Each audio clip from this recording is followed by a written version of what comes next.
Well, hello, Fearlessly Fit fam, and welcome to another episode of the Fearlessly Fit podcast. So, today we're going to talk about why I chose not to have any type of weight loss surgery. So, weight loss surgery has been around for years. A couple decades ago, it was called gastric bypass. Then it became the next version was the lap band, where there was a small band put around the end of the esophagus right above the stomach.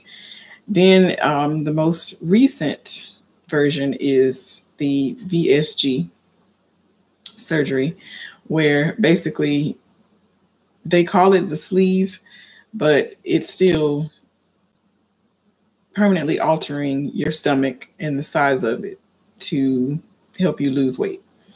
So for me personally, I researched the weight loss surgeries, and I was really interested in the lap band, but I decided against it. And then when I heard about the sleeve, I was researching that, and I decided that it just wasn't for me.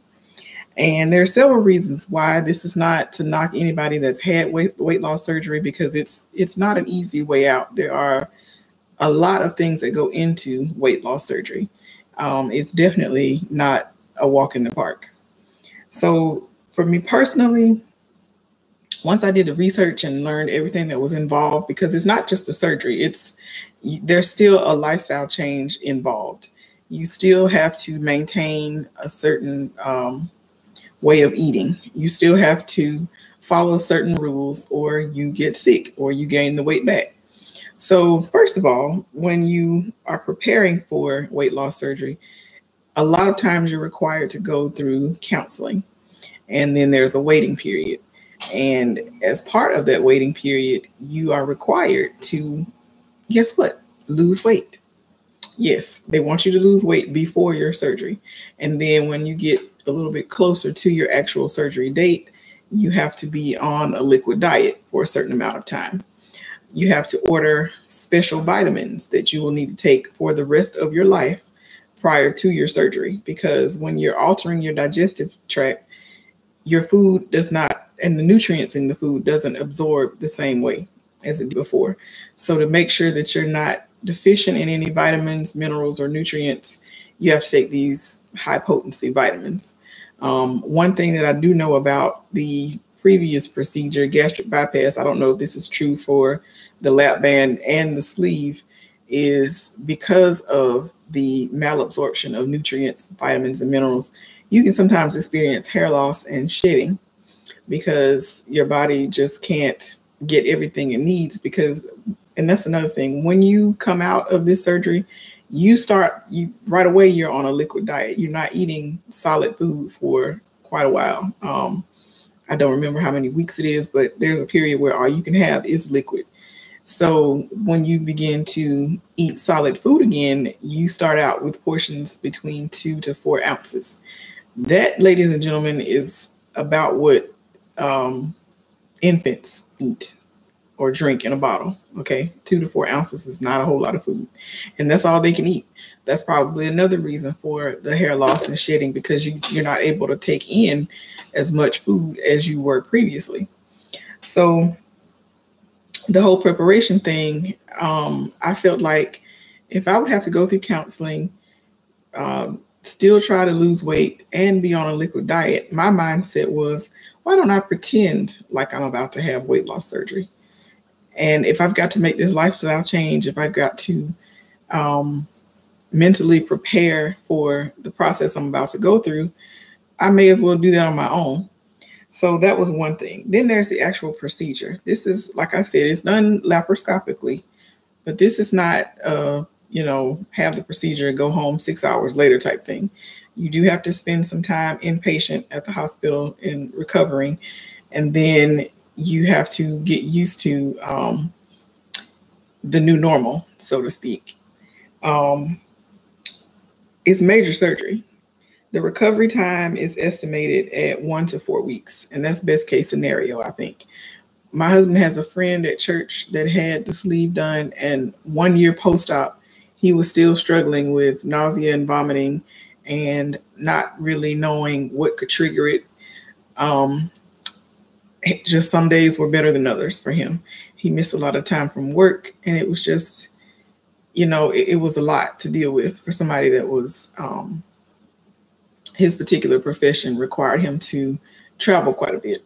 So that's the other thing. When you're traveling, it's hard to eat properly. That's whether you had any type of weight loss surgery or not. So that was another factor in my decision. There can be complications and side effects that you have to deal with for the rest of your life. I personally have already had issues with acid reflux, and that's a side effect from the surgery. It can just be something that you don't get relief from. And that's probably, that factors into how your surgeon creates your new stomach, I'm thinking. So there was just so much. And I was already, at the point where I wanted to see some results. So I said to myself, okay, instead of going through that process, I can pretend like I'm about to go through the process and see how much weight I can lose on my own, see how I can transform my body on my own without going through the other parts of the process. So that's, that was a big factor for me. One thing that I do know after watching programs for years and years about people that lose large amounts of weight, Biggest Loser, and without going into details about what those people went through to lose weight, the way that you do something is going to determine your success. And I'll leave it at that. And there's a reason why The Biggest Loser is not really on TV anymore. Even one of the trainers has come out and said that she didn't agree with methods that were used to achieve the results portrayed on the show. So I decided to research nutrition. I decided to research weight loss, fat loss. The whole experience with working with that online training program taught me a lot. To take charge of my health and take responsibility for my health, what I put into my body, how I moved my body, things like that. So I decided that I would do everything I could and the results would come. It may not have been as fast as it would have been if I had had weight loss surgery, because most of the time within the first year, that's whatever you lose in the first year is going to be the majority of what you lose. After the year is up, you can continue to lose weight, but most people, to be honest, they drop that weight in about 4 to 6 months. And if they don't turn up the intensity on their exercise and that sort of thing, then that's about all they lose. But for most people, it can be a significant amount that they lose in that 4 to 6 months, and they're happy with that. And then some people, just kind of slowly continue to lose as the year goes on. But I follow several people on social media that have had weight loss surgery, and some of them are looking amazing.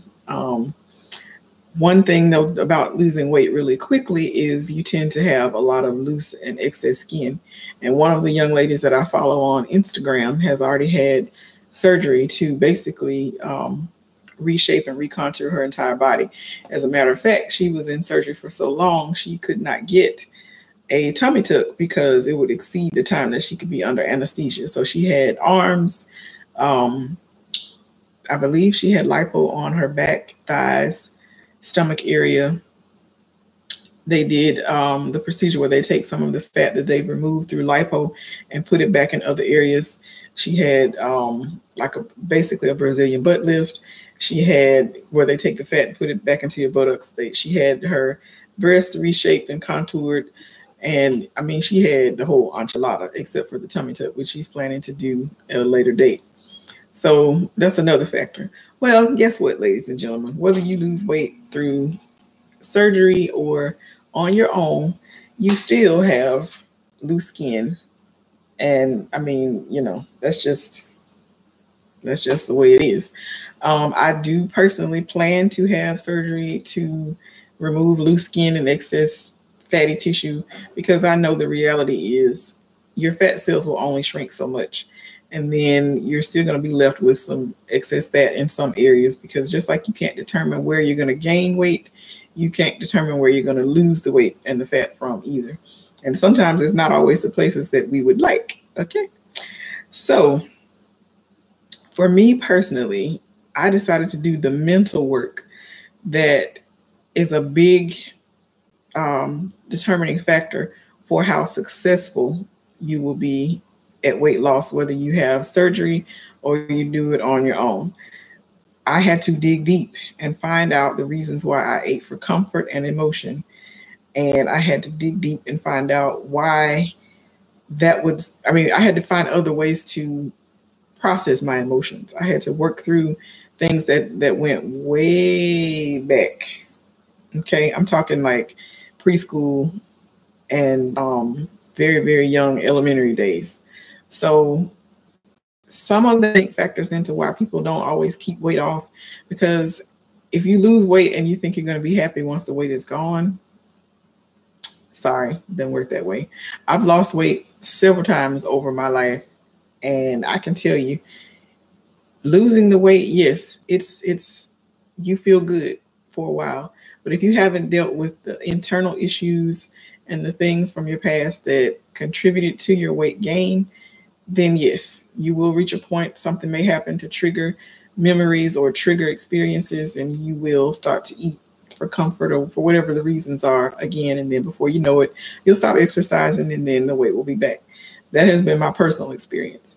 What I feel is different this time is that I feel like this was the last shot. I felt like if I didn't get it done this time, then that was it. I was not going to make myself any more promises about, oh, by my birthday, I'm going to be such and such pounds, or I'm going to be such and such size. I hadn't seen my birthday come and go too many times. And that's another reason why I decided, instead of waiting until I got to my goal weight to do a photo shoot, I decided to go ahead and do one for my birthday this year. And then it can be a way to document progress. I can do another one next year on my birthday to see how far that I've come. Because when you're trying to lose a large amount of weight, and I want to lose at least another 30 to 40 pounds. That takes time. Yes, a lot of it came off pretty quickly since I started in February, but that was because of the way that I was eating. With the super low fat diet, which I talked about in another podcast previously. So now that I'm eating better for my body type and my physical energy output, I don't expect the weight loss to be as quick. I'm also working towards adding lean muscle, which is going to make it seem like the scale is going in the opposite direction for a little while. And I'm okay with that. But I can see the difference in my body when the scale is saying otherwise. So weight loss surgery is something that's personal.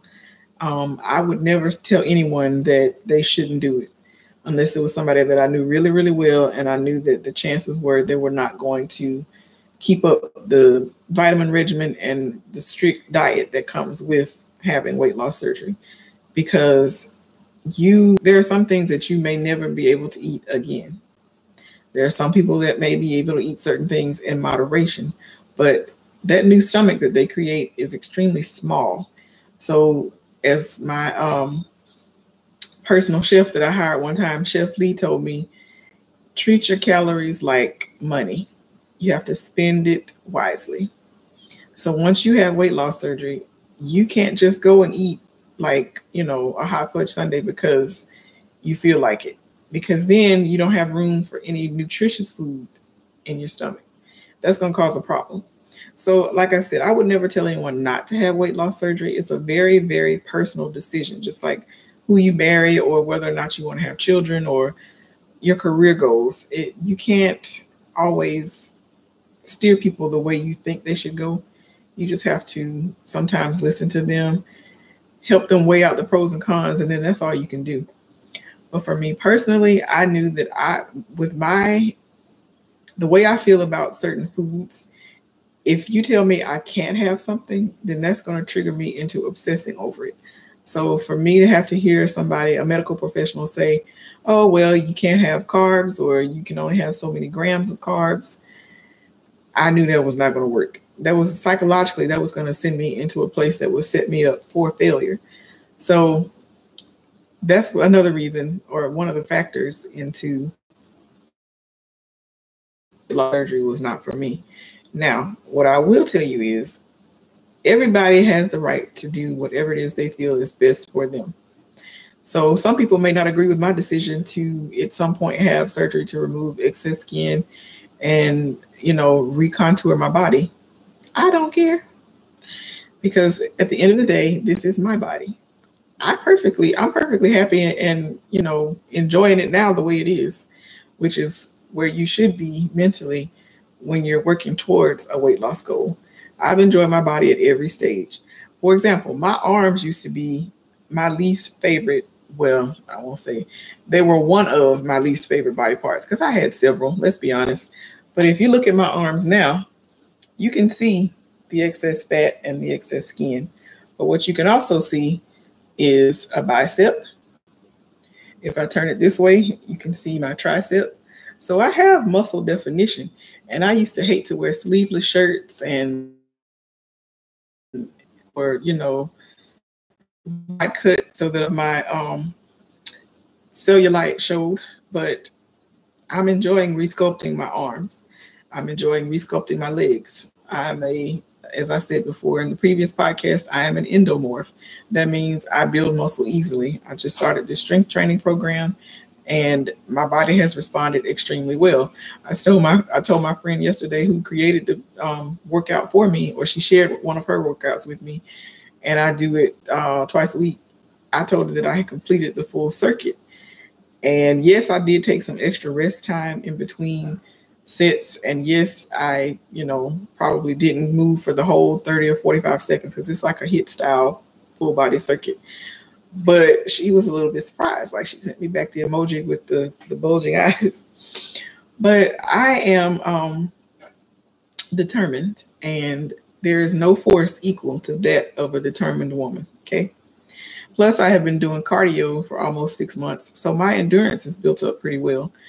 It just, it was a matter of waking up those muscles and helping them remember what they used to do. Because I had done strength training several times before. Like I said, I've lost weight a bunch of times and put it back on. But I hope that you've enjoyed this podcast. I hope that answers the question, because a lot of times people feel like when someone is more than 100 pounds overweight, like I was, that you should look for, a quick solution. Well, it's not a quick solution, but you should look for something like weight loss surgery to give you a little bit of a head start. And, some people may choose to do that. That's perfectly fine.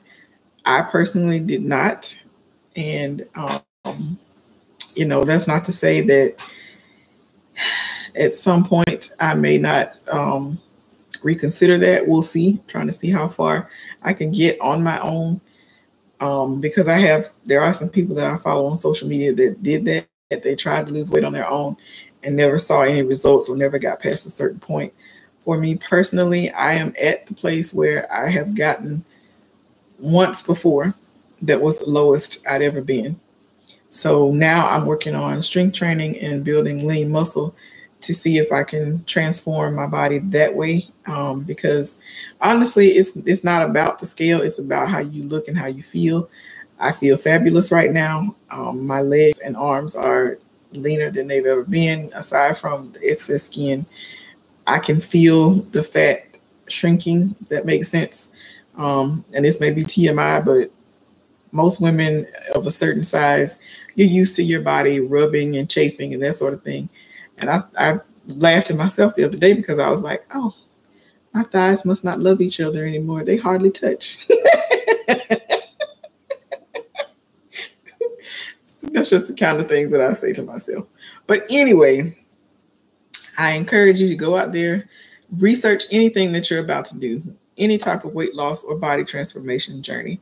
See what's involved and decide if you can make the commitment to live with that for the amount of time it's going to take to reach your goal. I'm always here to encourage you guys. Hopefully I inspire you as well. Thank you for following along with me on this journey. And thank you for watching and listening to the Fearlessly Fit podcast. I hope you guys have a great Sunday. Go out there and blow this week out of the water. You can do it.